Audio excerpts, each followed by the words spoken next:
Salut tout le monde, je m'appelle Jean-François Gauthier, je suis le créateur du jeu Goldblivion. Aujourd'hui, je voulais vous parler de son développement, de tous les différents stades par quoi il est passé.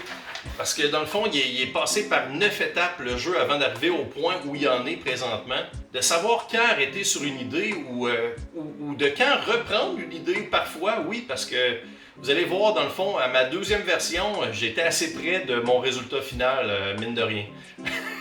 Fait que c'est ça, c'est parti. Yes!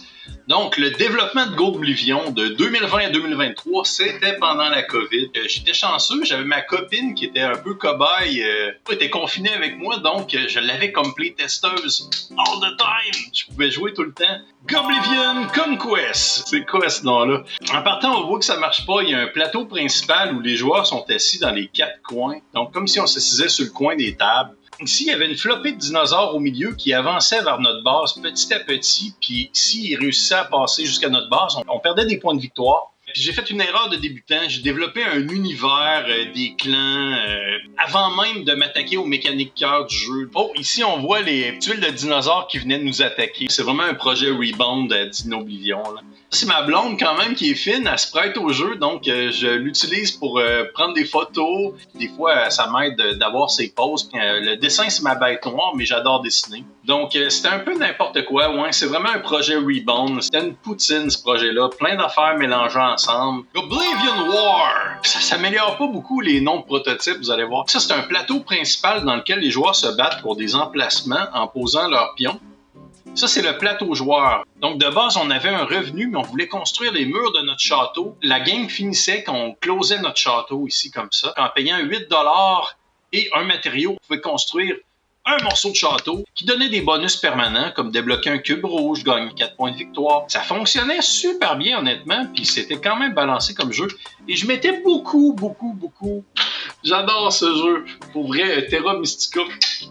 Dans Terra Mystica, on a des habitations qu'on transforme en comptoir commercial, qu'on va transformer en sanctuaire, en temple. Le plateau joueur de Terra Mystica, pour moi, il fonctionne super bien. Ça marchait quand même super bien pour vrai. C'était vraiment un jeu agréable. Et c'est dans ce jeu que j'ai créé le système de combat qui existe encore dans Goldblivion. C'était vraiment plaisant à chaque fois.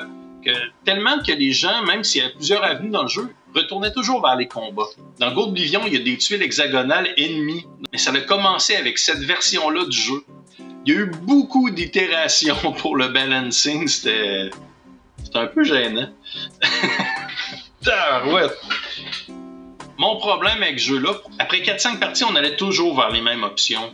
Ça tournait un peu en rond. Dracoblivion! Dracoblivion, c'était comme un spin-off de Goblivion. Il y a des ennemis qui progressaient vers nous. Il y avait un marché avec des cartes qu'on pouvait acheter à la taverne, à la guilde d'aventuriers, au grand marché. Il y avait encore des gobelins. Il y avait énormément de dragons de niveau 1, de niveau 2, de niveau 3, avec des conditions pour les battre, mais ça ressemblait beaucoup à Shadowrun Crossfire. Exemple, ce dragon-là, il fallait absolument les archers pour le battre. Ce dragon-ci, il fallait un archer détruire une de ses cartes. Il y avait des parchemins, on pouvait tomber sur l'épée d'Excalibur, le corps Ragnarok, la lance de Saint-Georges. Mon verdict, déjà vu. Zooblivion! Dans Zooblivion, c'est un peu le principe de Dracoblivion, que les animaux qui s'échappent d'un zoo avancent, dans le fond, vers les résidences. Ils veulent détruire la ville. Donc, ils se rendent au centre-ville, au centre d'achat, et font embaucher des gens dans le bar, dans le salon de quai, dans le restaurant, dans la station-service. Les animaux avancent vers la ville et saccagent tout. Et nous, il faut les arrêter. On pouvait poser des filets entre les endroits où ils avancent pour ralentir la cadence. Donc, vous voyez, c'est vraiment un reskin de Dracoblivion / Goblivion 2. J'avais même inclus des dés où il y avait des gens de dards tranquillisants pour arrêter les ennemis. On embauchait vraiment des gens du quotidien de la ville, comme un bouncer, vétérinaire, pêcheur, mère de famille, père de famille. J'étais nouveau papa à l'époque. Et ça, c'était mes illustrations. Dans le fond, c'était un premier jet, là, mais quand même. Donc, vous voyez ici, j'avais dessiné un koala qui est en train de saccager une antenne sur le toit d'une maison. On voit des pingouins qui sont en train de saccager un frigidaire. Lui, il joue après le ketchup. L'autre, il se baigne dans le jello. Puis là, après, le gardien du zoo qui vient et qui capture les animaux. Vous voyez ici, dans le fond, ça, c'est mon ébauche. J'avais tellement eu de plaisir à juste dessiner cette carte-là que je me suis laissé prendre au jeu. J'ai dessiné la carte au complet, puis finalement, je l'ai mis en couleur. Vraiment, je me suis emballé.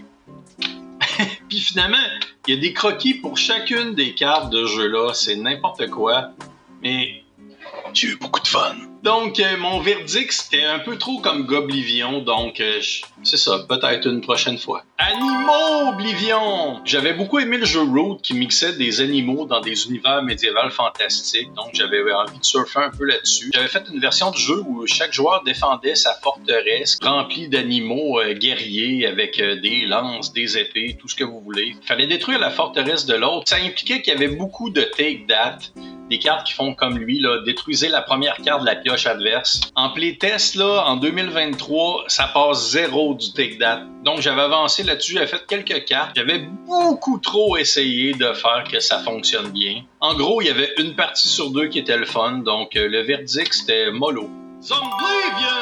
Dans Zomblivion, j'étais revenu à quelque chose qui fonctionnait, Goblivion War. Donc, vous voyez le plateau, les armes qu'on pouvait récolter, des bâtiments / véhicules, des survivants qu'on ajoutait à notre base. Parce que dans le fond, chaque joueur essayait de créer sa base de survivants avec un plateau principal commun aux joueurs pour lequel va avoir plus de denrées ou plus de matériaux, plus d'armes. On construisait sa base, vous voyez le rappel avec le plateau joueur avec le château. Donc ça, c'était le nombre de survivants maximum qu'on pouvait avoir, les lits. Il fallait un dortoir, exemple, pour avoir plus de survivants. Ça fonctionnait quand même super bien. Moi, j'aimais vraiment beaucoup ce jeu-là.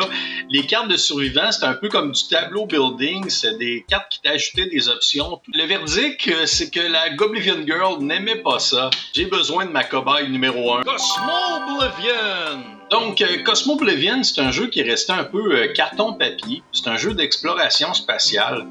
Le jeu de mots était bon, fallait que j'essaie de quoi. Donc, c'était inspiré un peu l'univers d'une BD que j'ai fait. Dans cette BD, il y avait des humains qui exploraient l'univers, puis au bout du compte, ils rencontraient des animaux qui parlaient, puis qui étaient un peu comme eux, fait que tout le monde avait plus le choix de devenir un peu végétarien. Dans ce jeu, on rencontrait des éléphants, des chevaux, des moutons. On créait une collaboration avec ces animaux-là. Donc, j'ai encore le prototype de jeu-là, puis j'ai pas mis assez de temps dessus, mais...